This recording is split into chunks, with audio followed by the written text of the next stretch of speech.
என்னை எதிர்த்தவர்கள், எனக்கு எதிராக கருத்துக்களை பதிவிட்டவர்கள், தொடர்ச்சியாக என்னை விமர்சனம் செய்ய வேண்டும் என்கின்ற கோட்பாடில் பயணித்தவர்கள், ஒரு கட்டம் வரை அவர்கள் பரபரப்பாக பேசப்படுகிறார்கள். அதன் பின்பு அவர்கள் இருக்கக்கூடிய இடம் தெரியவில்லை. மக்களுக்கு அவர்களை குறித்த உண்மைகள் புரிந்து விடுகிறது.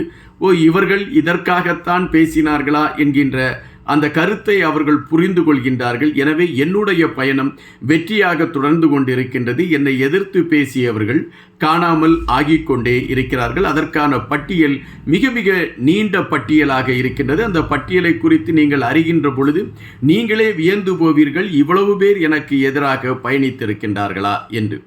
நாடாளுமன்றத்தில் கடல் தொழில் அமைச்சர் எனக்கு எதிராக கருத்துக்களை பதிவிட்டார். என்னை மிக குறைவாக மதிப்பிட்ட கருத்துக்களை பதிவிட்டார். ஆனால் எனக்கு அதன் மீதெல்லாம் வருத்தம் கிடையாது. காரணம், அவரை பொறுத்த மட்டில் அவர் தன்னை உறுதிப்படுத்திக் கொள்ள வேண்டும் அல்லது தன்னுடைய இடத்தை தக்க வைக்க வேண்டும் என்கின்ற களத்தில் அவர் இது போன்ற கருத்துக்களை பதிவிடுகின்றார். அவருடைய மனதை பொறுத்த மட்டில் அவர் ஒன்றும் வஞ்சகம் செய்யக்கூடிய ஒரு மனிதராக இல்லை.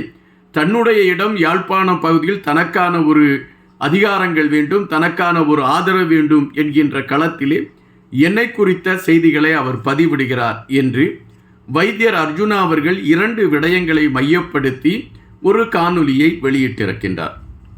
இந்த காணொலியில் அவர் எடுத்து வைத்திருக்கக்கூடிய பிரதான விடயங்கள் இவைகள் 2 தான்.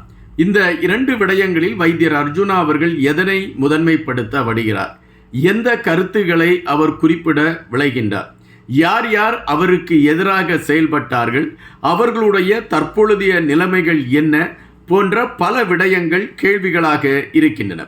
எனவே இவைகளை குறித்த செய்திகளை எடுத்து வைக்க வேண்டும் என்கின்ற நிலைப்பாட்டில்தான் வைத்தியர் அர்ஜுனா அந்த காணொலியில் அவர் பேசியிருக்க வேண்டும். நாம் இப்பொழுது அது சார்ந்த கருத்துக்களை தேடி எடுப்பதற்குத்தான் களம் அமைத்திருக்கின்றோம். எனவே இந்த காணொலியை நீங்கள் முழுவதும் பாருங்கள். அதுபோல எங்களுடைய வலையொலியை பகிர்ந்தளிக்காத தோழர்கள் பகிர்ந்தளியுங்கள். நாங்கள் வெளியிடக்கூடிய காணொலிகள் உங்களை வந்து அடைவதற்கான ஒரு சூழலை எட்டும். வைத்தியர் அர்ஜுனா அவர்கள் அரசியல் களத்திற்குள் வந்த பொழுது மிக இலகுவாக அவர் அரசியல் களத்திற்குள் வந்துவிடவில்லை. காரணம், வைத்தியர் அர்ஜுனாவை பொறுத்த மட்டில் ஒரு பெரிய ஒரு மாற்று விடயத்தை மையப்படுத்தி பயணித்தார். ஊழலுக்கு எதிரான பயணம் அல்லது மருத்துவமனையில் நடைபெற்று கொண்டிருக்கக்கூடிய மாஃபியாக்களுடைய முகத்திரையை கிழிக்க வேண்டும் என்கின்ற நிலைப்பாட்டில் அவருடைய பயணம் வரையறுக்கப்பட்டது. அந்த பயணத்தை முன்னிலைப்படுத்தி அவர் மக்கள் மன்றத்திலே அறிமுகமாகிறார். அதன் பின்பு அரசியல் சார்ந்த களத்திற்குள் வருகின்றார். அப்படி அரசியல் சார்ந்த களத்திற்குள் வருகின்ற பொழுது வைத்தியர் அர்ஜுனா அவர்கள் கடுமையான விமர்சனங்களை சந்திக்கின்றார். ஒரு பக்கம் ஆதரவு நிலை கொடுத்தவர்களே மாறி அவரை விமர்சிக்கக்கூடிய களங்கள் பல இடங்களில் அவைகள் அரங்கேறிக் கொண்டே இருந்தன. ஆயினும் வைத்தியர் அர்ஜுனா அவர்கள் தான் எடுத்த செயல்பாடுகளை நிறைவேற்ற வேண்டும் என்கின்ற வேகத்தில் அவர் பயணித்த பொழுது கடுமையான விமர்சனங்களை செய்தவர்கள் பலர் இருந்தார்கள். அவர்கள் ஒரு குறிப்பிட்ட காலகட்டத்தில் பரபரப்பாக பேசுபடு பொருளாக இருந்தார்கள். வைத்தியர் அர்ஜுனாவை மையப்படுத்தி இவர்கள் பேசக்கூடிய கருத்துக்கு ஒரு அங்கீகாரம் கிடைத்தது அல்லது அதை ஏற்றுக்கொள்ளக்கூடிய ஒரு தளம் கிடைத்தது என்றுதான் நாம் கருத வேண்டும். ஆனால் அதன் பின்பு வைத்தியர் அர்ஜுனா அவர்களை யார் யார் விமர்சித்தார்களோ ஒரு கட்டத்திற்கு மேல் அவர்கள் காணாமலே சென்று கொண்டிருந்தார்கள். அவர்களுடைய வார்த்தைகளுக்கு ஒரு வலுவில்லாத களங்கள் உருவானது.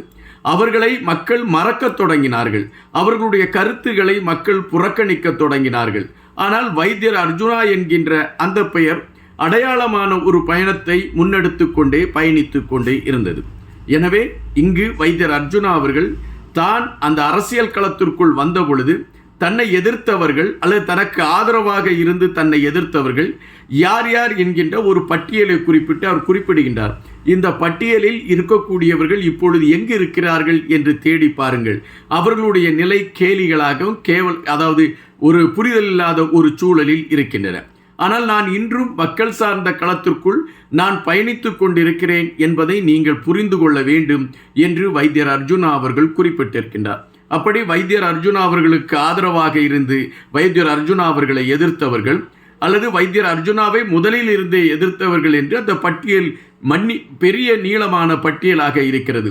வன்னிமைந்தன் தொடங்கி தம்பிராசா, கிஷோர், மாயூரான் போன்ற பலர் அதன் பட்டியலில் இருக்கின்றார்கள். கடைசியில் டக்ளஸ் தேவானந்தம் அவர்கள், சுரேஷ் பிரேமச்சந்திரன் அவர்கள், அங்கநாதன் போன்ற பலர் அந்த பட்டியலிலே இருப்பதாக வைத்தியர் அர்ஜுனா அவர்கள் குறிப்பிட்டிருக்கின்றார்.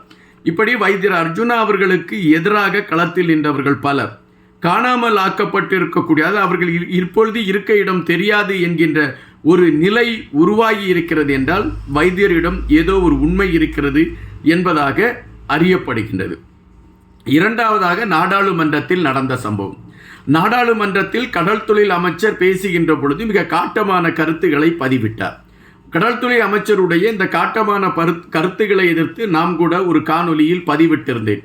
ஒரு நாடாளுமன்றத்தில் எப்படி பேச வேண்டும் என்கின்ற வரமுறை இருக்கின்றது. சமுதாயம் அதை பார்த்து கொண்டிருக்கின்றது. இளைஞர்கள் இருக்கின்றார்கள், சிறுவர்கள் இருக்கின்றார்கள், பெண்கள் இருக்கின்றார்கள். இவர்கள் அனைவருமே அதை பார்க்கக்கூடிய ஒரு களம் இருக்கின்றது. அப்படிப்பட்ட சூழலில் நாடாளுமன்றத்தில் என்ன பேச வேண்டும் என்கின்ற ஒரு வரமுறை இருக்கிறது, எப்படி பேச வேண்டும் என்கின்ற ஒரு வரமுறை இருக்கின்றது. ஆனால் கடல் தொழில் அமைச்சர் வைத்தியர் அர்ஜுனா அவர்களை மையப்படுத்தி பேசிய தளத்திலே மிகவும் மாறுபட்ட கருத்துக்களை அவர் பதிவிட்டு விட்டார் என்று நான் கூட ஒரு காணொலியில் பேசியிருந்தேன். ஆனால் இன்று வைத்தியர் அர்ஜுனா அவர்கள் கடல் தொழில் அமைச்சருக்கு அவர் ஒரு எதிரான, அதாவது ஒரு அனுசரணையான ஒரு கருத்தை பதிவிட்டிருக்கின்றார். கடல் தொழில் அமைச்சர் நாடாளுமன்றத்தில் பேசிய வார்த்தைகள் உண்மையிலே அவர் தன்னுடைய மனதிற்குள் இருந்த அந்த வார்த்தைகளை பேசினாரா என்பதை விட தன்னுடைய இடத்தை அவர் உறுதி செய்ய வேண்டும். தான் யாழ்ப்பாணத்திலிருந்து வந்திருக்கக்கூடிய ஒரு அமைச்சர், எனவே யாழ்ப்பாணத்திற்கு தனக்கான ஒரு ஆதரவு தேவைப்படுகிறது, மக்களுக்காக நான் நிற்கிறேன் என்பதை உறுதி செய்ய வேண்டிய ஒரு களம் இருக்கிறது. எனவே அதற்காக நான் பேச வேண்டும் என்கின்ற நிலைப்பாட்டில் எனக்கு எதிரான கருத்துக்களை அவர் வைத்தார்.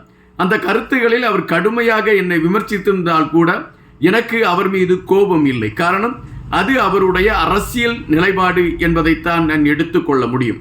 இளஞ்செழியன் அவர்கள் கூட என்னை எதிர்த்து கருத்துக்களை பதிவிட்டார். அது கூட அரசியல் நிலைப்பாட்டில் அவர்கள் செய்யக்கூடிய கருத்து என்றுதான் என்னால் எடுத்து வைக்க முடியும்.